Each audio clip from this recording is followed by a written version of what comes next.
میں جائیں گے سوائے ایک کے۔ اس ایک کے بارے میں کیا وصف اور کیا صفت بیان کی گئی ہے جو ایک جماعت نجات پائے گی۔ آج شرک کر کے آدمی کہتا ہے وہ ایک نجات جماعت میں ہوں۔ آج بدعتوں کا ارتکاب کیا جا رہا ہے، بدعتیں کی جا رہی ہیں، اور کہتے ہیں وہ جو ایک جماعت ہے نا جس کے بارے میں پیشن گوئی کی گئی کہ وہ نجات پائے گی آگ سے جہنم سے، وہ ہم ہیں۔ آج صحابہ پر انگلیاں اٹھانے والے نعوذ باللہ من ذالک یہ دعویٰ کرتے ہیں کہ وہ نجات پانے والی جماعت ہم ہیں۔ کیا مطلب؟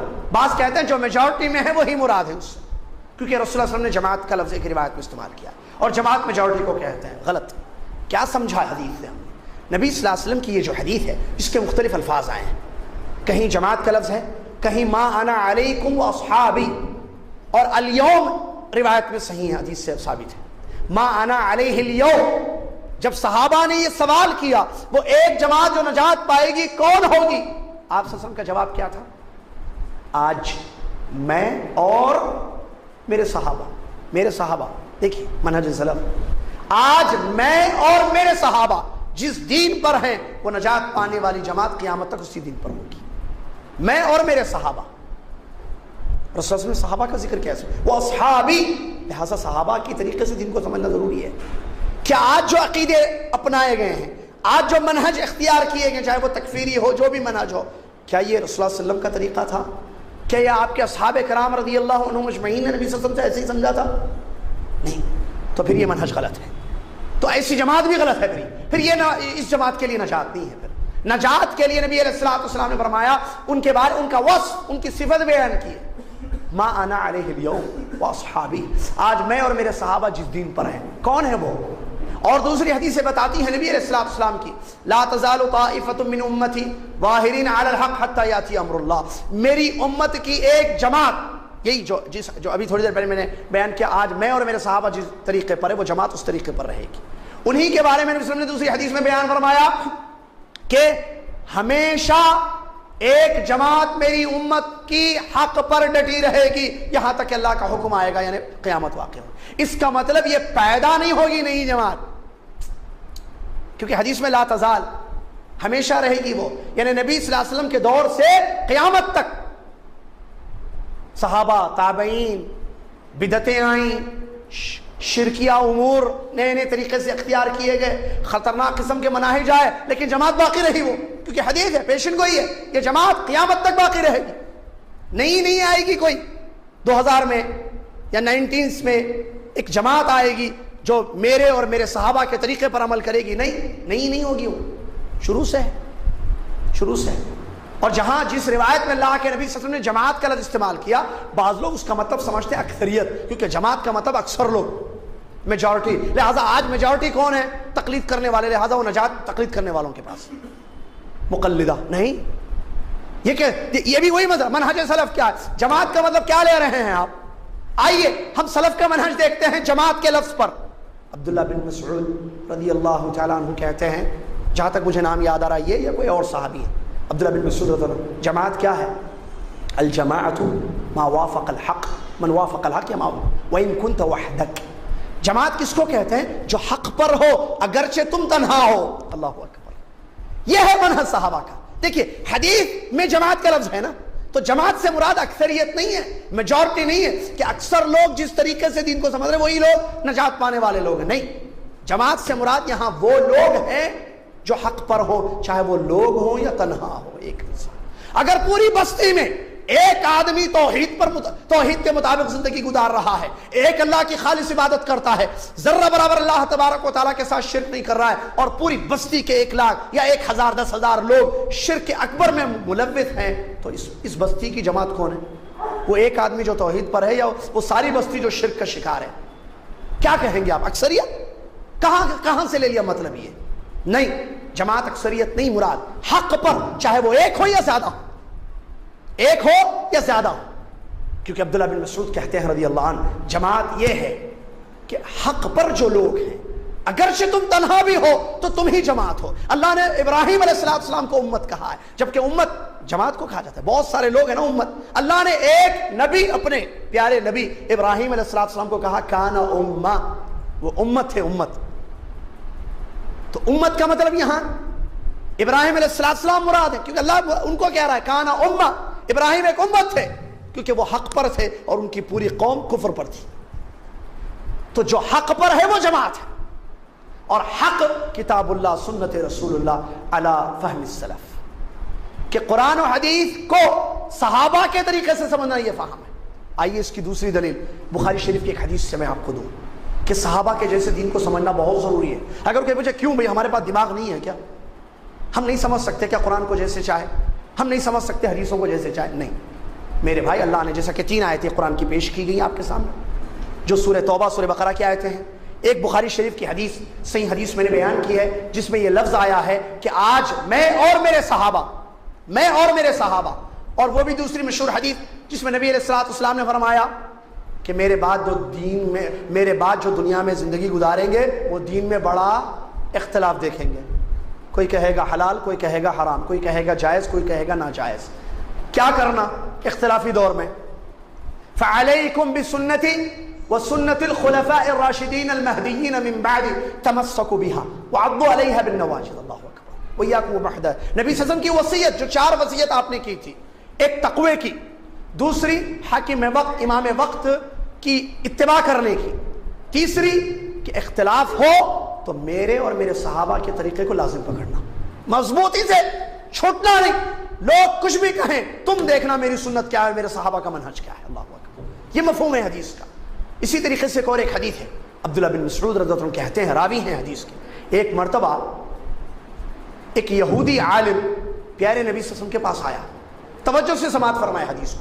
یہودی عالم اللہ کے نبی علیہ الصلوۃ والسلام کے پاس آ کر کہتا ہے، یا محمد انا نجد فی التوراۃ، ہاں اے محمد صلی اللہ علیہ وسلم، ہم تورات میں کچھ دیکھتے ہیں. تورات میں یہ لکھا ہوا ہے کہ قیامت کے دن اللہ تبارک و تعالیٰ آسمانوں کو ایک انگلی پر اٹھائے گا، 7 آسمانوں کو ایک انگلی پر اٹھائے گا، 7 زمینوں کو ایک انگلی پر اٹھائے گا، پھر پہاڑوں کو ایک انگلی پر اٹھائے گا. اس نے ذکر کیا اور آگے اس نے کہا کہ اس کے بعد یہ کہے گا اللہ تعالیٰ میں ہی بادشاہ ہوں. یہ یہودی عالم کہہ رہا ہے کہ اللہ تعالیٰ قیامت کے دن آسمانوں کو، زمینوں کو، پہاڑوں کو، نباتات کو انگلیوں پر اٹھائے گا. ٹھیک ہے. پیارے نبی صلی اللہ علیہ وسلم اس کی بات سن کر ہنسنے لگے. پیارے نبی صلی اللہ علیہ وسلم اس کی یہ بات سن کر ہنسنے لگے. اب آپ بتائیے کہ ہمارے نبی صلی اللہ علیہ وسلم کیوں ہنسے؟ بتا سکتے ہیں؟ اگر میں آپ سے پوچھوں، اب آپ دماغ سے سوچیں گے کئی کو ہنسے ہوں گے رسول صلی اللہ علیہ وسلم؟ پہلے کیا بولا انہیں یہودی عالم؟ یہ دیکھیں گے. یہودی عالم نے کہا اللہ کے انگلیاں ہیں. ارے انگلیاں بولا، اس واسطے شاید ہنسے ہوں گے. آپ بولیں گے نہیں بھائی، میرے خیال سے یہودی تھا انہیں عالم، انہیں آ کر بول رہا کہ تورات میں جو ہے یہ چیز لکھی ہوئی ہے، اور اسی تورات میں نبی صلی اللہ علیہ وسلم کی پیشن گوئی بھی ہے، اس واسطے رسول صلی اللہ علیہ وسلم ہنسے ہوں گے. اب ایک تفسیر ہوگی ہنسنے کی، ہے نا؟ آپ ایک فاطمہ، ایک عائشہ، ایک خالہ، ایک آنٹی، ایک بھائی، ایک بہن، ایک آدمی ایک تفسیر لے گا حدیث کا. اب ہمیں کون بتائے گا کہ پیارے نبی صلی اللہ علیہ وسلم کے ہنسنے کی وجہ کیا تھی؟ عبداللہ بن مسعود بتائیں گے رضی اللہ عنہ. انہوں نے بیان کیا تعجبا و تصدیقا لقول الحبر، اس یہودی عالم کی بات پر تعجب کرتے ہوئے اور اس کی تصدیق کرتے ہوئے نبی علیہ الصلوۃ والسلام ہنسنے لگے. تعجبا و تصدیقا. کون کہہ رہے ہیں؟ ابن مسعود رضی اللہ عنہ، تو حدیث کا راوی ہے. وہاں وہ جو واقعہ ہوا یہودی جو عالم آیا تھا وہاں موجود تھے. کون؟ عبداللہ بن مسعود. اور یہ سمجھنے کے لیے ایک چھوٹی سی مثال، یہاں ابھی بنگلور میں بیٹھے ہوئے ہیں نا ہم بیٹھے ہوئے ہیں نا، اگر میں کوئی بات کہوں آپ سے، ایک بات یہاں میں کہوں آج 6 جولائی کو، اور اس بات جیسے مثال کے طور پر کوئی بھی بات کہی جائے اور آج سے 50 سال کے بعد ایک اسی کانفرنس ہال میں لوگ آئیں اور اس واقعے کا ذکر کرے، بھائی 6 جولائی 2013 میں ایک صاحب نے ساتھیوں کو ایک بات کہی تھی. اب آپ لوگوں کو زیادہ معلوم ہوگا کہ میں کس لیے بولا، یا آج سے 25 سال یا 50 سال کے بعد جو لوگ یہاں بیٹھ کر اس واقعے کا ڈسکس کریں گے ان کو معلوم ہوگا کہ میں نے مذاق سے کہا تھا یا سیریس کہا تھا. مثال کوئی بھی، ارے میاں باہر بات کریں گے، جیسے مثال کے طور پر میں نے ایک جملہ کیا، جملہ کسی سے کہا ہم باہر بات کر لیں گے، باہر دیکھ لیں گے. اب باہر دیکھ لیں گے کیا مطلب؟ باہر میں ماروں گا اس کو پکڑ کے، ایک مطلب، یا باہر جو ہے جو موضوع تھا، یہ جو بات تھی اس کا کوئی اور معنی بیان کیا جائے۔ اب کہنے والا جب اس نے کوئی بات کہی ہے، وہ لوگ جو سن رہے تھے they know better than us، ان کو معلوم کہ وہ بات کس لیے کہی گئی تھی۔ اور نبی صلی اللہ علیہ وسلم کا یہ جو واقعہ ہے، آ کر یہودی عالم کہتا ہے کہ انگلیوں پر قیامت کے دن اللہ آسمانوں کو زمینوں کو اٹھائے گا۔ اب یہ اسماء و صفات سے تعلق ہے مسئلے کا، اللہ کی انگلیاں ہے نہیں ہے۔ جن لوگوں کا عقیدہ سلف صالحین کا عقیدہ ہے، ان لوگوں نے کہا دیکھو عبداللہ بن مسعود کہتے ہیں تعجب اور تصدیق کرتے، تصدیق کی نبی صلی اللہ علیہ وسلم نے۔ آگے حدیث پڑھی ہے بخاری کی، رسول اللہ علیہ وسلم نے آیت کی تلاوت کی، وہ آیت جس میں اس بات کا ذکر ہے کہ قیامت کے دن اللہ تعالیٰ اپنے دائنے ہاتھ میں ساری زمینوں کو، سارے آسمان اللہ کے دائنے ہاتھ میں لپیٹے ہوں گے، وَالسَّمَاوَاتُ مَطْوِيَّاتٌ بِيَمِينِهِ، ساتوں آسمان اللہ کے دائنے ہاتھ میں لپٹے ہوئے ہوں گے۔ یہ آیت ہے قرآن کی۔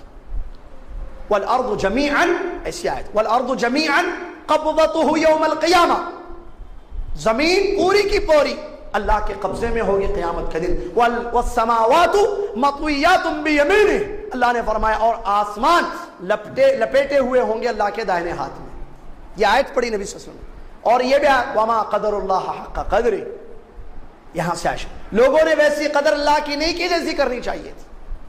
تو اس حدیث سے معلوم ہوا کہ کتاب و سنت کو صحابہ کے طریقے سے سمجھنے میں ہی نجات ورنہ گمراہی ہے۔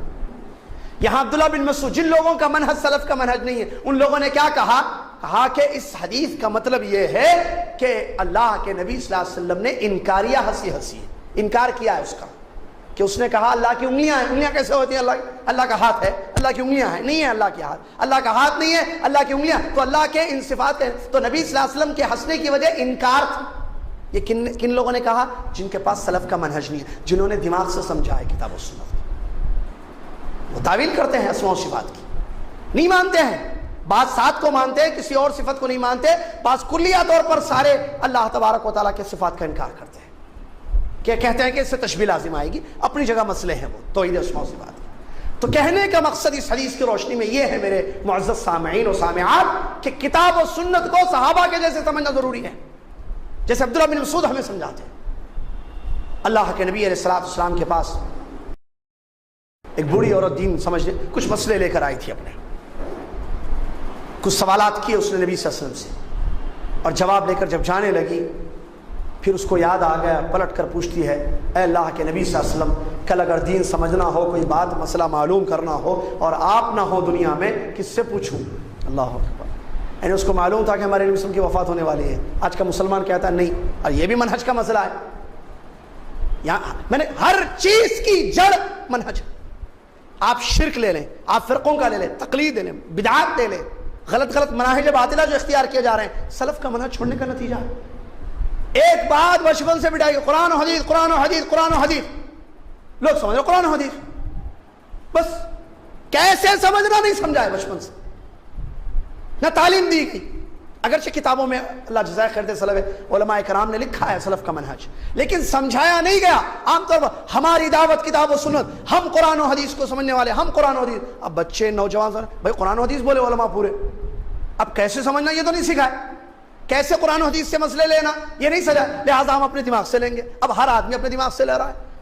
کل کوئی کہہ رہا ہے بھائی پیارے نبی صلی اللہ علیہ وسلم عصر کے بعد بیٹھ کر درس دیتے کیا حدیث کا، لہٰذا یہ بدعت ہے۔ عصر کی نماز کے بعد حدیث کا درس دینا بدعت، فجر کی نماز کے بعد تفسیر کا درس دینا بدعت، یہ بدعت وہ بدعت، ان کے پیچھے ان کی نماز نہیں، ان کے پیچھے ان کی نماز نہیں، یہ کافر کیوں؟ ارے شرک کر رہے، جو گلے میں تعویذ لگائے خلاص کافر، شرک مشرک، اس کے نماز جنازہ جائز نہیں ہے۔ بیٹا قرآن و حدیث لیکن فہم نہیں ہے، منہج نہیں ہے۔ بیٹا کہہ رہا ہے ابا چونکہ مزاروں کو جاتے تھے، قبرستان درگاہوں کو جاتے تھے، لہذا میں ابا کی جنازے میں نہیں شریک ہوں گا۔ اور لوگ کہہ رہے ہیں کٹر ہے، دیکھو انہیں کیسا ہے، کٹر ہے، پابند ہے، دیکھو سخت ہے، دیکھو ابا کی نماز جنازے میں نہیں پڑھا، بولا میں نہیں جاؤں گا کیونکہ مسلمان نہیں مرا میرا باپ، کیوں؟ بدعت کرتا تھا میرا باپ۔ اللہ، یہ منہج ہے؟ جرح تعدیل میں منہج، اخلاق میں منہج، عقیدے میں منہج۔ صحابہ کا منہج کیا تھا؟ کہاں ہیں ہم, کہاں جا رہے ہیں آج کے. جذبات کا نام اسلام نہیں ہے. کتاب و سنت کو صحابہ کے جیسے سمجھنے کا نام اسلام ہے. دعوت اللہ دیکھ لیے ایک بہت بڑا فتنہ آج کا, نعوذ باللہ من ذالک. دعوت اللہ میں منہج غلط اپنایا جا رہا ہے. اللہ کی طرف دعوت دینا دین ہے نا, یہ اللہ کی طرف بلانا اچھی چیز ہے نا. ومن احسن قولا ممن دعا الی اللہ وعمل صالحا وقال اننی من المسلمین. لیکن کیا اس کے لیے منہج ہے یا مرضی ہے, جیسے چاہے بلا لو, جیسے چاہے بلا لو دین کی طرف. دعوت میں منہج بھی ختم ہے سلف کا. سلف بھی دعوت دیتے تھے یا ہم ہی دعوت دے رہے ہیں؟ کتاب صاحب بھی سلف صالحین بھی دعوت اللہ کا کام کرتے تھے. یہ بہت کار خیر کا کام ہے, بہت بڑا کام ہے یہ, جس پر اجر ہے. لیکن کیسے کرنا بھائی؟ آج بغیر علم کے اٹھ رہا ہے آدمی. تقدیر پر ایمان کیسے رکھنا چاہیے نہیں معلوم ہے. 4 گھنٹے کی تقدیر پر کیسٹیں ہیں صاحب کی. کیا بات ہے بھائی؟ یا بعض لوگوں نے ایسا منہج اپنا لیا, میں 10 دن آپ کے پاس آ کر پڑھ لوں گا, منہج پورا آ گیا, ختم. میں سمجھ لیا پورا قرآن, میں سمجھ لیا پوری حدیث, 10 دن میں مجھے پورے دعوت کا کورس آپ سکھا دیں. میں کہہ رہا ہوں ٹھیک ہے, آ جاؤ میرے پاس 10 دن, میں 10 دن میں پورے دعوت کا طریقہ آپ کو بتا دوں گا. جو آ رہا ہے اس کو لا الہ الا اللہ کا معنی نہیں معلوم ہے, لا الہ الا اللہ کی تفسیر نہیں معلوم ہے, لا الہ کے ارکان نہیں جانتا ہے, لا الہ الا اللہ کے شروط نہیں جانتا ہے, لا الہ الا اللہ کا حقیقت نہیں جانتا, محمد رسول اللہ کا ایمان کس کو کہتے ہیں, سر کچھ نہیں ہے. میں اپنے طریقے سے اس کو دعوت کا ایک راستہ دے رہا ہوں, اور وہ جا کر جو ہے لوگوں میں دعوت کا کام کر رہا ہے. کہاں کا منہج ہے یہ دعوت میں؟ ایسے بہت سارے مناہج باطل آج اٹھ چکے ہیں. کیوں؟ کیونکہ لوگوں میں جذبہ پیدا ہو گیا, بھائی میں بھی بولوں گا, میں بھی بولوں گا, میں بھی بولوں گا. کیا ہے میں بھی بولوں گا؟ ہم جو بولیں گے اس پر نہیں پوچھے گا اللہ. عبداللہ ابن عمر رضی اللہ عنہما سے ایک آدمی نے سوال کیا. عبداللہ بن عمر رضی اللہ عنہما سر کو جھکاتے ہیں. سامنے والے نے کہا کہ اے ابن عمر رضی اللہ عنہ, یہ آپ سے کچھ پوچھ رہا ہے, جواب دیجئے اس کو. کہا کہ ٹھہرو, ہمیں پتا ہے. انہوں نے کہا کہ ہم دیکھیں گے, ہمیں معلوم ہوگی حدیث, مسئلے کا جواب ہمارے پاس ہوگا تو ہم جواب دیں گے, اور اگر نہیں ہوگا تو ہم کہیں گے واللہ تعالی عالم, اللہ بہتر جانتا ہے. کیا تم یہ سمجھتے ہو ہم جب بولیں گے, جو فتویٰ دیں گے, جو جواب دیں گے, کل قیامت کے دن اللہ تعالیٰ اس کے بارے میں ہم سے نہیں پوچھے گا؟ پوچھنے والا ہے. کیا بات ہے بھائی؟ آج گلی گلی مفتی ہے, جا کے دیکھیے آپ. ایمان کے ارکان شاید نہیں معلوم ہے, فتوے دے رہا ہے. کس کے پیچھے کس کی نماز جائز ہے نہیں ہے, کون مسلمان ہے کون کافر ہے. کب مسلمان کافر ہو جاتا ہے؟ فتوے دے رہا ہے. کون؟ جس کو ایمان کے ارکان نہیں معلوم. اگر اس سے پوچھو ایمان باللہ کس کو بولتے؟ تقدیر پر ایمان لانے کے 4 ارکان کیا ہیں نہیں معلوم. سلف کا کیا منہج ہے, سلف نے کیا عقیدہ بیان کیا ہے تقدیر پر ایمان لانے کے سلسلے میں نہیں معلوم, فتوے دے رہا ہے. کیا ہے یہ سب منہج؟ اللہ سے ڈرے, ہم اپنے منہج کو صحیح کریں, علم حاصل کریں, کتاب و سنت کو صحابہ کے جیسے سمجھیں, دین کو سمجھیں.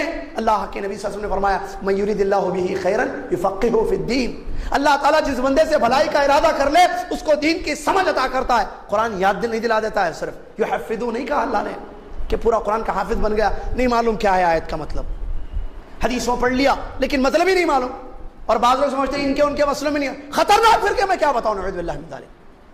ابھی پرسوں کوئی آدمی ایک سال کہہ رہا میں بہت کتابیں پڑھتا ہوں, کہہ رہا ہے کہ دیکھو وہ جو شفاعت کی حدیث ہے لمبی, جو آپ کے علماء نے کتابوں میں لکھی ہے, شفاعت عظمیٰ کی جو حدیث ہے اہل موقف کے لیے, نبی صلی اللہ علیہ وسلم کی وہ حدیث, بھائی پوری نہیں صرف اشارہ کر دو کہ لوگ آدم کے پاس جائیں گے, وہ معلوم ہے نا حدیث, پھر اس کے بعد انبیاء کے پاس جائیں گے. اب اس حدیث کو سامنے رکھ کر ایک صاحب جو بہت کتابیں پڑھتے ہیں اور اپنے آپ کو کہتے ہیں کہ میں کتاب و سنت کے حاملین میں سے ہوں, کہہ رہے ہیں کہ دیکھیے اللہ تبارک و تعالیٰ نے انبیاء کے ان گناہوں کی مغفرت کر دی ہے جو اس حدیث میں ذکر کیا گیا. اب جس گناہ کی معافی ہو چکی, کیا وہ گناہ نبی اپنی زبان سے کہیں گے کہ میں نے یہ گناہ کیا ہے؟ وہ حدیث میں ہے نا. ایک بات. دوسری بات, جنت میں ڈالنا جہنم میں ڈالنا کس کا کام ہے؟ اللہ. جب اللہ فیصلہ کر دے کہ یہ جہنم میں جائے گا, اب نبی صلی اللہ علیہ وسلم کیسے اس کو نکالیں گے؟ حکم کس کا چلتا ہے, فیصلے کس کے ہو رہے ہیں؟ پھر اس کے بعد تیسرا شوشہ دیکھیے, یہ منہج کو چھوڑنے کا نقصان, زندہ نقصان آپ کو بتا رہا ہوں, موجودہ نقصان, سلف صالحین کے فہم کو چھوڑنے کا نقصان. تیسرا مسئلہ دیکھیے, اس حدیث میں شفاعت کی جو موقف کی حدیث ہے, اہل موقف کے لیے رسول میں شفاعت کریں, اس میں یہ ہے کہ آخری میں ہے کہ نبی صلی اللہ علیہ وسلم کی شفاعت سے اللہ تعالیٰ ان موحدین کو جو جہنم میں تھے نکال کر جنت میں داخل کر دے. اب وہی باقی رکھیں گے جن کو قرآن نے روکا ہے، حدیث کا لفظ ہے۔ اب ختم ہو گئی تو اب روزہ شفاعت کرے گا، حدیث میں ہے، سورہ بقرہ شفاعت کرے گی، صالحین نیک لوگ بھی شفاعت کریں گے، وہ کہاں سے آ گئی؟ اب خطرناک عقیدہ۔ دیکھیں اس کا مطلب یہ حدیث صحیح نہیں ہے شفاعت کی، پھر کہہ رہے ہیں آپ یہ مت سمجھنا کہ میں منکرین حدیث میں سے ہوں، ارے میں نہیں ہوں منکرین حدیث، میں آپ لوگوں میں سے ہوں۔ دعویٰ کر رہے ہیں کل یدعی وصلا بلیلہ ولیلہ لا تقر له بذاک، دعوے سے کچھ نہیں ہوتا بھائی، میں سلفی ہوں کہہ رہے ہیں، یہ مت سمجھنا میں غلط ہوں، نہیں میں اہل الحدیث میں سے ہوں۔ میں حیران ہو گیا، اور مسئلہ پوچھ رہے ہیں گاڑی میں، جب گھر قریب ہے آنے، گھر کے پاس پہنچ ہی رہے تھے، مسئلہ پوچھ رہے ہیں۔ کتابیں کن علماء کی صحبت میں رہتے ہیں آپ؟ نہیں میں علماء کی صحبت میں نہیں رہتا ہوں، میں خود کتابیں، ساری کتابیں پڑھتا ہوں، جو کتابیں ہیں، برباد اللہ، خطرناک منہج اپنایا گیا۔ یہ ایک نہیں، ایسی کئی مثالیں ہیں کہ آج کے نوجوان، آج کے مسلمان جو غلط خطرناک قسم کے منہج ان کے دماغوں میں آ رہے ہیں، ان کی زندگیوں میں آ رہے ہیں دین کے نام پر۔ کیوں؟ سلف کا منہج چھوڑنے کا نتیجہ ہے، سلف صالحین کے منہج، سلف صالحین کے فہم کو ترک کرنے کا نقصان ہے آج۔ لہٰذا ہم اللہ سے ڈریں، کل قیامت کے دن اللہ کے پاس اپنے اعمال کو قبول کروانا ہے، اللہ تعالیٰ کے پاس حساب دینا ہے، سلف کا منہج اپنائیں، ہر مسئلے میں سلف کا منہج اپنائیں۔ کیا آیت کی تفسیر انہوں نے بیان فرمائی، ویسی ہم تفسیر لیں۔ آج قرآن کی آیت سے شرک کی دلیل ہو سکتا ہے، کیا پرابلم ہے، دیکھیے کیا مصیبت ہے امت کی۔ دیکھیے قرآن اترا، پیارے نبی صلی اللہ علیہ وسلم کی بعثت ہوئی توحید کے لیے نا میرے بھائی، رسلا مبشرین و منذرین، خوشخبری سنانے والے، ڈرانے والے بنا کر پیغمبروں، وَلَقَدْ بَعَثْنَا فِي كُلِّ أُمَّةٍ رَسُولًا أَنِ اعْبُدُوا اللَّهَ وَاجْتَنِبُوا الطَّاغُوتَ۔ توحید کی دعوت کے لیے نبیوں کو بھیجا گیا، شرک مٹانے کے لیے بھیجا گیا۔ آج منہج سلف نہیں ہونے کا نقصان یہ ہے، سورہ مائدہ کی آیت کو سامنے رکھتا ہے آدمی، کہتا ہے دیکھو رسول اللہ تعالیٰ کہہ رہا ہے کہ تم اللہ تک پہنچنے کے لیے وسیلہ اختیار کرو، لہٰذا میں مردوں کا وسیلہ لوں گا۔ شرک کی دلیل قرآن سے، قبروں پر پھول چڑھائے جا رہے ہیں، دلیل حدیث میں، نبی صلی اللہ علیہ وسلم پودا نہیں لگائے، میں بھی لگا رہا ہوں۔ الٹے پلٹے مسئلے بھائی، الٹے پلٹے مسئلے کہاں سے لیے؟ دماغ سے سوچ رہے ہیں۔ بیٹھتے ہیں لوگ، چلو آؤ بھائی قرآن کو سمجھیں گے، کیسے سمجھیں گے؟ آیت میں پڑھتا ہوں، آپ بھی پڑھیے آیت، سب پڑھیں گے آیت۔ نیکسٹ ویک سب سوچ کے آئیے کہ آیت کا کیا کیا مطلب ہو سکتا ہے۔ میرے دماغ میں ایک مطلب، آپ کے دماغ میں ایک مطلب، ان کے دماغ میں ایک مطلب۔ میرے کو ایسا دکھا، میں 3-4 دن بیٹھ کے سوچا یہ آیت، اس آیت میں شاید اس طرف اشارہ ہے جو آج کل ہو رہا ہے۔ اچھا آپ، میں بھی بہت سوچا رات میں بیٹھ کے اس آیت کا کیا مطلب ہو سکتا ہے۔ میرے دماغ میں ایک زبردست مطلب آیا، سن لیجیے۔ ارے کیا بات ہے بھائی، ابو بکر صدیق رضی اللہ عنہ جنتی تھے، خلیفہ تھے، فضیلت ہے کتاب و سنت میں۔ ابو بکر صدیق رضی اللہ عنہ کہتے ہیں ایو سماء تظلنی، اللہ اکبر، کون سا آسمان مجھے سایہ دے گا، کون سی زمین مجھے پناہ دے گی اگر میں اللہ کی کتاب میں ایسی بات کہوں جس کا مجھے علم نہیں ہو۔ یہ خوف سلف کا، اور ہماری حالت ایسی، من مانی تفسیر قرآن کی، کیوں من مانی حدیثوں کا مفہوم لیا جا۔ سلف صالح ابو بکر صدیق کہتے ہیں کون سا آسمان مجھے سایہ دے گا، کون سی زمین پناہ دے گی، میں اللہ کے دین، اللہ قرآن کے بارے میں، اللہ کی کتاب کے بارے میں ایسی بات کہوں جس کا مجھ کو علم نہیں ہے، تفسیر میں نہیں جانتا ہوں۔ اللہ اکبر۔ بوڑھی عورت اپنا مسئلہ پوچھنے کے لیے آتی ہے کہ پوتے کے مال میں سے کتنا حصہ ملے گا، کہتے ہیں مجھے نہیں معلوم ہے۔ جا کر پوچھتے ہیں مغیرہ بن شعبہ رضی اللہ عنہ سے، مسئلہ معلوم ہوتا ہے، آ کر بتا دیتے ہیں ابو بکر صدیق رضی اللہ عنہ۔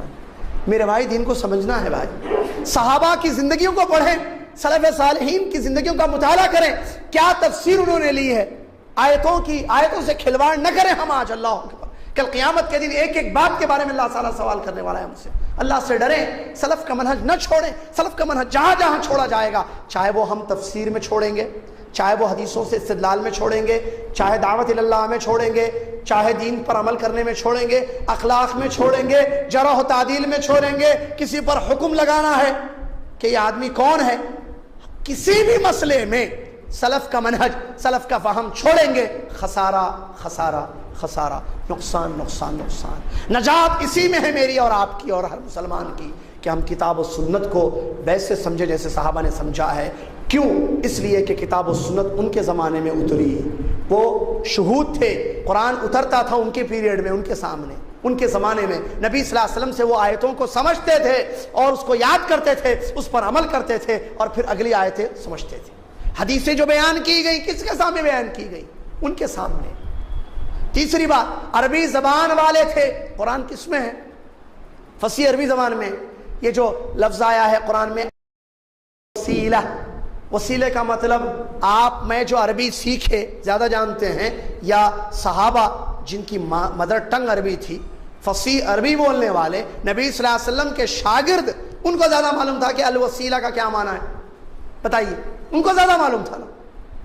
تو انہوں نے کیا معنی بیان کیا؟ کیا مردوں سے وسیلہ، مردوں کا وسیلہ، یا اپنی اللہ تعالیٰ کی عبادت بغیر وسیلے کے نہیں کرنا، یہ مطلب تھا وہاں کہ اپنے اور اللہ کے درمیان بزرگوں کو رکھ کر ان کے واسطے وسیلوں سے اللہ کی عبادتیں کرنا، یہ مراد انہوں نے لیا ہے۔